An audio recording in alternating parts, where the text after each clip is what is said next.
Enobarbus, 'tis a worthy deed, and shall become you well to entreat your captain to soft and gentle speech. I shall entreat him to answer like himself. Your speech is passion, but pray you stir no embers up. Here comes the noble Antony. Yonder Caesar.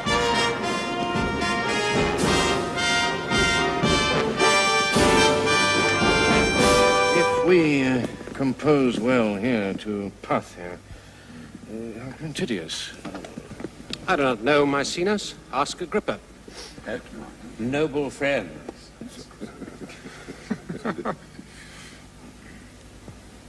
That which combined us was most great, and let not a leaner action rend us.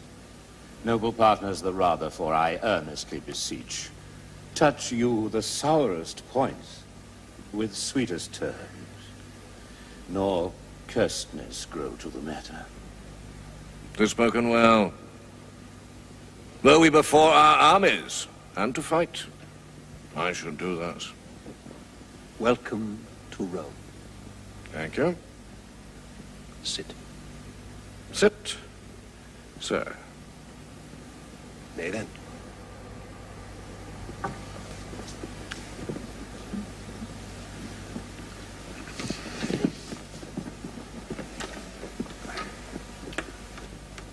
I learn you take things ill which are not so, or being concern you not.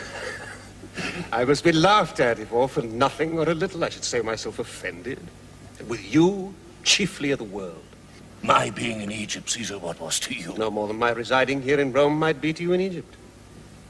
Yet, if you there did practice on my state, your being in Egypt might be my question. How intend you practice? You may be pleased to catch at mine intent by what did here befall me. Your wife and brother made wars upon me, and their contestation was themed for you. You were the word of war. You do mistake your business.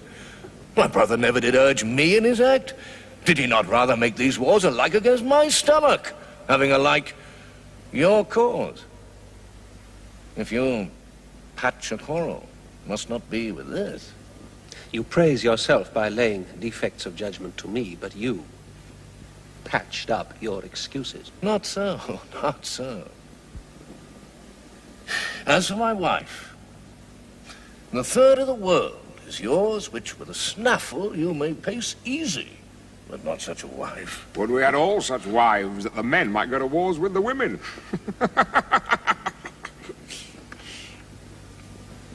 I wrote to you. When rioting in Alexandria, you did pocket up my letters, and with taunts did jibe my missive out of audience. So he fell upon me, I admitted. Then 3 kings I had newly feasted, and did want of what I was in the morning. But the next day I told him of myself, which is as much as to have asked his pardon. Let this fellow be nothing of our strife. You have broken the article of your oath, which you shall never have tongue to charge me with. Soft, Caesar. Now, let us let him speak. The honor is sacred, and she talks on now. Supposing that I lacked it. On, Caesar, the article of my oath. To lend me arms and aid when I required them, the which you both denied. Neglected, rather!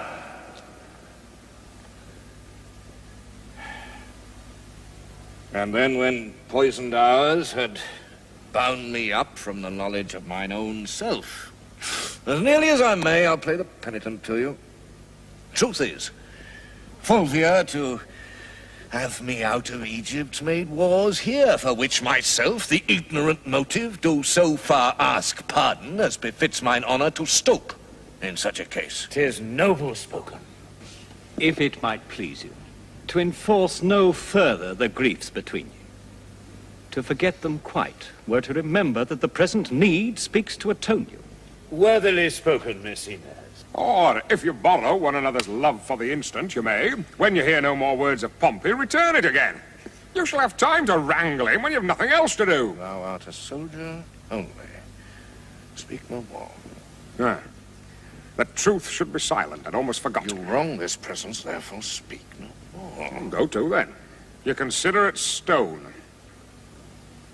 I do not much dislike the matter, but the manner of his speech. For it cannot be we shall remain in friendship, our conditions so differing in their acts. Yet, if I knew what hoop should hold us staunch, from edge to edge of the world, I would pursue it. Give me leave, Caesar. Speak, Agrippa.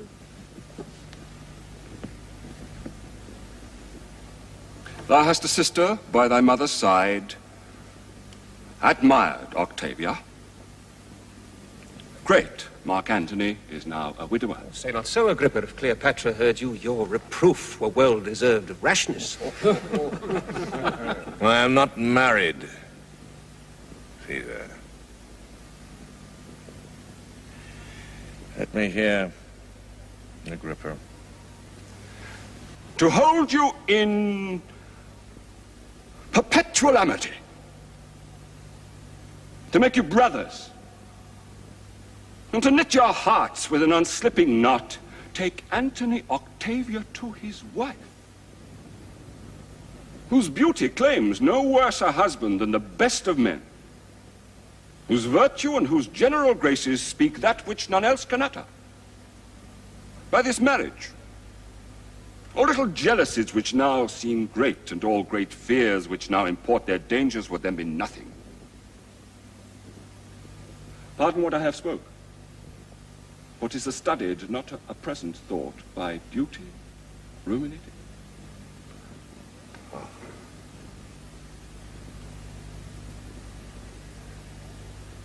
Well, Caesar, speak.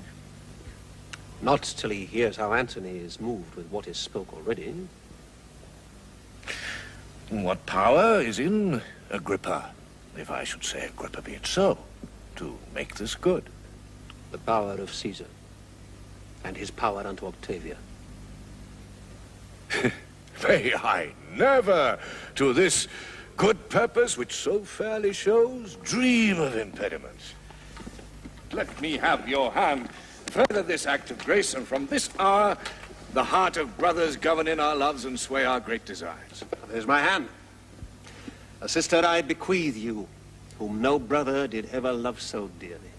Happily, amen. I did not think to draw my sword against Pompey, yet ere we put ourselves in arms, dispatch we the business we have talked of. With most gladness, and do invite you to my sister's view. With a straight I'll lead you.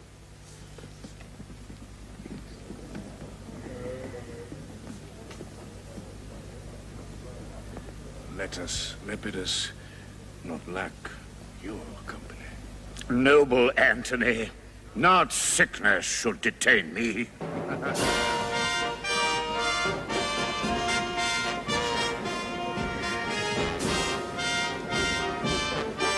Welcome from Egypt. Worthy Maecenas. My honorable friend Agrippa. Good Enobarbus. We have cause to be glad that matters are so well digested. Let us go. Enobarbus, be my guest whilst you abide here. Humbly, sir, I thank you.